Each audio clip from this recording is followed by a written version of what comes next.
There's something called freelance location. Wait, let me explain. Freelance location typically means your locations at the moment you are working for a company or for a client, maybe as a remote worker. You have freelance location that you may or may not know, apart from working remotely, working from home. It's what we call on-set. On-set freelancing typically means that you have to work from the venue of the company. So if you want to apply for a remote role and you are saying the location to be on-set, she tell you that you are looking for somebody that will work in their location, that will work in the office. There's what we call hybrid freelancing.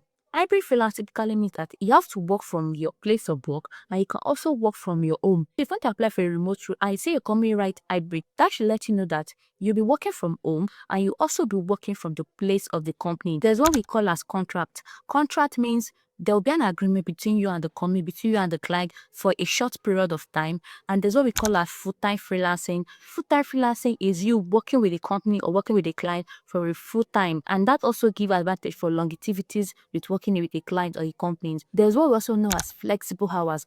Flexible hours means that if you're working with a company or you're working with a client for flexible hours, it simply means that in a 24 hours in a day, you have to dedicate maybe 1 hour or 2 hours of your time according to the agreement between you and the client or between you and the company. So what we call part-time freelancing. A company usually hire part-time freelancing maybe if the person that's supposed to work on a job is not feeling fine, or maybe have an emergency, or maybe have something that is the tangible reason for them not to work for a short period of time. They hire part-time freelancing as substitute to help them ease the affair the meantime till the main person that owns the job to come back to his or her place of work. Another freelance location is project based. That one typically means that you are going to work with a client for a project.